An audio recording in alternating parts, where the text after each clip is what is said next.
Okay, hello guys, warm welcome from our new record room. So we just moved over and are pretty happy about this awesome stuff what we have here. Today we're gonna talk about fuel cells, and at my side my good friend and dear colleague Daniel. So Daniel, welcome. G'day mate, good to be back. Good to be in the new studio. It's been a long time making and glad we can do our first video here. Absolutely. So we will also send you some photos through LinkedIn and so on. You can have a look in here. You should always participate what's going on here. But today let's focus on our topic fuel cell and on our UniTrain system fuel cell. So the idea is here, what can we do in training for apprenticeship and everything like that in the automotive context in order to explain how fuel cells work in vehicles? What we are using here is our UniTrain system. So this is a complete fuel cell, what you basically see here. We already set the system up. So if you have the system and you are keen about to get to know how you're getting that system into operation, just go to the linked video, which will show the setup of the system. Okay, Daniel, fuel cells in vehicles. It's becoming a big topic now, of course. So fuel cells, if we talk about hydrogen, there's actually two different methods that it's being used in modern vehicles now. So one side is the fuel cell. A fuel cell is actually a way of creating electricity. So in fact, the hydrogen fuel cell vehicle is an electric vehicle with a chance to fill the vehicle up again with hydrogen, so that it's kind of like a hybrid vehicle almost. You're extending the range of the That's always interesting. I think there's kind of people are a little bit like, okay, is it an electric vehicle? Is it a hybrid vehicle? What is it exactly? Well, there's actually also the case, there's combustion, there's hydrogen combustion. Oh, that's a completely different story, yes, don't mix that up. Yeah, we're seeing that on a lot of trucks have that now as well. But that's not what we're talking about here. We're talking about hydrogen literally as a source of energy. So basically, to some degree, we can talk to define that a bit. It's like a little bit like a serial hybrid, but where you don't have a combustion engine, which is creating electric energy to charge the battery. Exactly, it's kind of like a range extender. Yeah, exactly. So, and you don't fuel up with fuel, you fuel up with hydrogen, basically. Exactly. And so that's what we've got here, is we've got a little, obviously, when we look at vehicles with hydrogen fuel cells, they have huge amounts of energy within the tanks. This is just the point. So when you just look up the latest Mirai of Toyota, for example, they have even 3 tanks separated all around the car. And it's interesting why they do that. So the tanks for hydrogen under extreme pressure, so hundreds of bars, so thousands of PSI if you speak that language.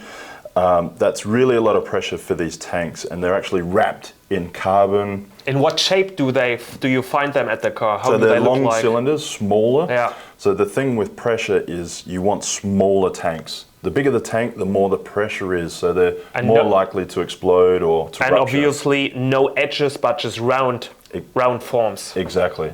So they've split it out over 3 on one side for weight distribution, but the other side is to keep them small so the pressure or the surface area is less. So obviously the bigger tank has more surface area inside, which obviously can mean more pressure on that surface if there's... Okay, so we have the tank basically where the hydrogen is going into, but what else do we have on the car? We said it's basically like an electric car. So we have an electric motor, obviously. Obviously, yeah. You've got the electric motor, you've got the inverter running that, then you've also got the battery. The battery? To run that as well. So, and the battery, high voltage battery, of course. High voltage battery, and it's much smaller, like a hybrid vehicle as well. Why is that the case? So obviously room, there's not enough room within the vehicle once you've got the tank. So EVs normally have the entire floor is made of the battery. In this case here, we've got 1 or 2 or 3 hydrogen tanks there as well. So the battery's smaller, but because we're now getting our energy from the hydrogen, there's no need for that larger battery. And it's high capacity basically because you can charge while you drive. What is typical for a serial hybrid basically? Yep. We're still not at the point where the fuel cell can supply the entire energy for the vehicle. We're not quite at that point yet. It'll probably come one day, I guess. So it's more or less also like a buffer, the high voltage battery in between. Especially when you do acceleration, I can imagine, and you need a really high peak current. So that can't, I think the fuel cell is too slow on that. And there you need the battery, which can give you quickly electrical energy there. Yep, exactly. Okay, then we have the inverter as well. The car is getting oxygen, hydrogen from the tank, oxygen from the environment, of course. How is that done at this system? So what do we have here when we have a look at that system? Sure. So we've actually got this here. We're using distilled water. So for this system, it's really important to use distilled water, and we're putting it into this thing called the electrolyzer. So the reason we use distilled water is if you've used a kettle or the dishwasher or something like that, after it's been around for a little while, you see all of the minerals that form on everything. Yeah. So if you do that within this, the minerals will form within the membrane, within the fuel cell, and so that's why it's really important to use distilled water. Okay. So no tap water here. So we obviously don't want to play with 700 bars worth of pressure in the classroom. So could be interesting. We use this thing called an electrolyzer. So we've got our software here. Christian, maybe you can just press start on the electrolyzer unit there. So this is now, how many amps is that running at? 2 amps. So we're actually creating hydrogen from electricity. So we've got water in here, the distilled water, and we can see here we've got the O2, H2. I need to just spin around so you can see that. But one side is the oxygen is coming out, the other side is the hydrogen coming out, and that's filling up into this chamber here, going around into the tubes that we've got there, and then on into the fuel cell.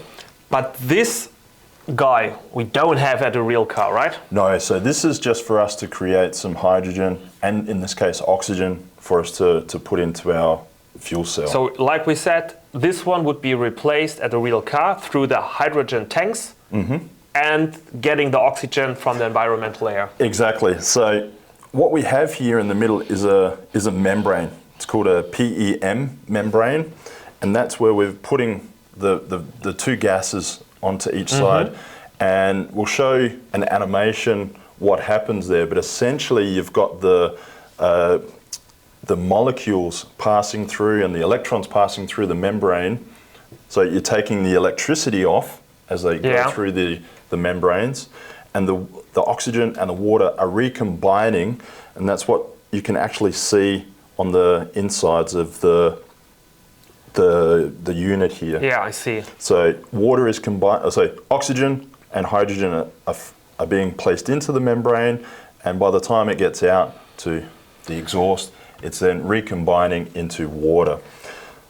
And that's perfectly normal. And the reason we have these two here is the gas is being pulled apart, or the water is being pulled apart here, the oxygen and hydrogen, and the electrolyzer here, and it's coming out through the liquid through the water, and it's building up into this chamber here. So we've got the straw, and you can see on the top chamber here, we can see we're building up the water, and that's just because the gas is pushing out and creating its room there.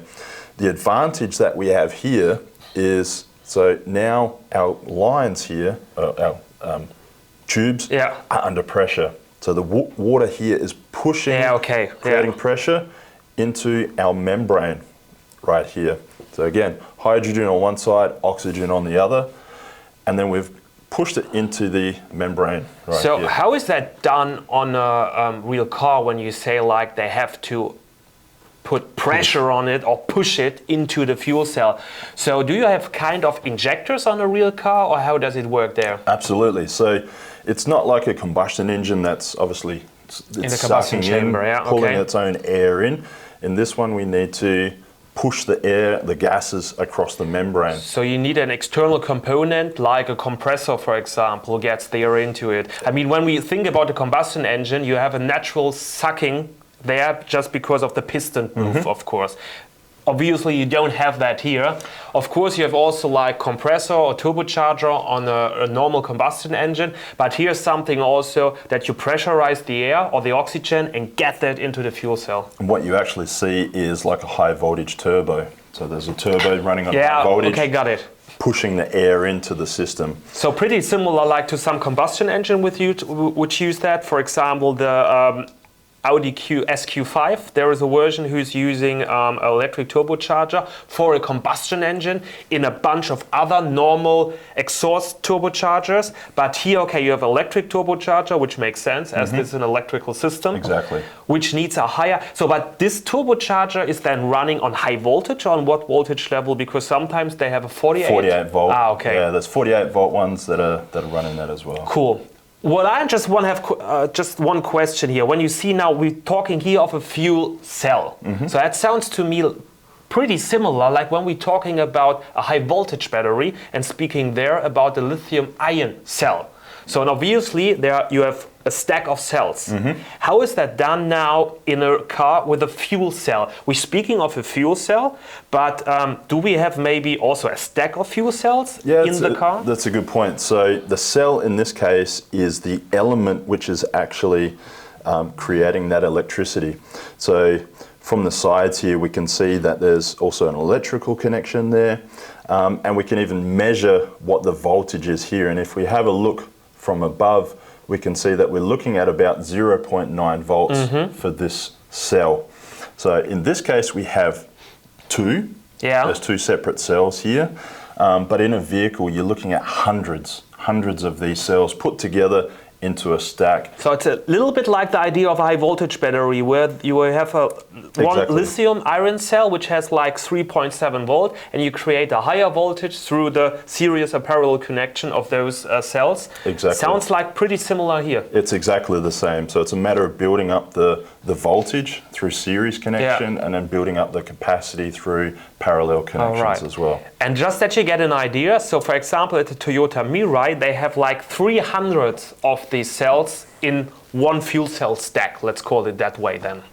Exactly. So what we've got now, we've actually got a little motor. Just want to point it to that. Right here. So what I'll do is actually connect that up right now. So he's now connecting that to our UniTrain interface, basically what we have here as well. So that's the UniTrain interface and there it's the fuel cell. So you can see here I've got a bridge wire between the two stacks, the two cells. So we can use one cell, but two together we're looking at a little bit higher voltage. And when we would do now like a voltage or current measurement, then we would use this side over here, as here are our measuring channels. And you can imagine that as a real oscilloscope, amp meter, voltmeter, which is just running on the computer. All right, it's already spinning. So spinning around, we can see that. And what's interesting here, we're not actually having any flow going through the cell at all, through the stack. So there's pressure within there, but it's not moving. So it's literally just using the gases that are inside the cell right now. So if I was just to open these little connectors, so this is what we call flushing. So we've got these little clamps here, and as you can see the hydrogen come through, and when I open it up here, well, let's see if we can see notice a little bit of a speed increase on the motor. Yeah, you hear from the sound. Yeah, and you can see here that my chamber has dropped down. Oxygen as well, it will deplete the oxygen. Well, not deplete it, it literally joins it back together, as I spoke about before in water. Can I imagine this like, so getting a good flow into the whole system then? Is it that about basically? Well, in this case, we're about getting rid of the air. So the first time you use the system, it's going to have normal air within it. And that obviously doesn't run on air. Yeah. It needs the hydrogen and the oxygen. And so what we're doing is we're flushing out all of the air and replacing it with pure hydrogen and oxygen. Sounds to me a little bit similar like also in the combustion engine. There are the method of scavenging where you have both valves open that you get a really good flow or airstream through the cylinders. So It sounds a little bit similar here. Yep. Okay, when we come to the end of the car, what are the exhausts basically with the fuel cell now? So obviously we don't have a combustion here, so where we have a lot of bad emissions. Basically we have oxygen and hydrogen. Sounds like water. Exactly. So obviously, what is the emission of a fuel cell vehicle? Well, you can actually see it in here, and at times when you've been using the system long enough, you'll need to let the water out. So it's completely normal. It's literally just water comes out the tailpipe. How is that on a real car then when you say water comes out? Does it just spray It does whenever actually. it wants? So if you've ever seen these vehicles driving down the street, on the highway, autobahn, whatever, there's sometimes you'll see, and it looks like a bucket of water has been tipped out. And in fact, what you'll see on some vehicles, there's actually a release button inside the vehicle. Okay, cool. So you can press that, and it will, so before you park it in the garage or something like that, you can, or get rid of do the a water. service, you can get rid of the water. Cool. I think we had now a pretty good introduction, as here is the focus on how the fuel cell works. And then we just get an idea what happens inside the fuel cell, because here you have a perfect chance to look inside it. And this is what we always do and try to do with these videos, give you the chance to look into the things. But I think we are just at the beginning when we are talking about the topic of fuel cells, and this can be a video out of many regarding this topic. I think so. As Daniel is the head of the automotive department at Lucas-Nülle, I think you also plan to develop more into that direction.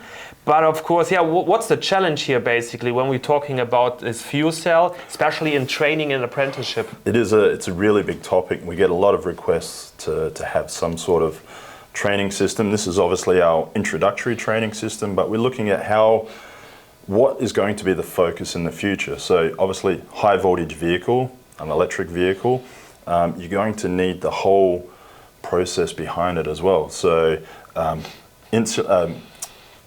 being able to shut down a vehicle, making it safe, doing insulation testing, things like that. But on top of that, we're going to have this high pressure tanks. They need to be inspected and make sure that everything is okay there. So that's going to go on top of this. So it's, at this stage, the training is really focused on the manufacturers. So it's mainly the Toyota, Hyundai that have the vehicles on the street.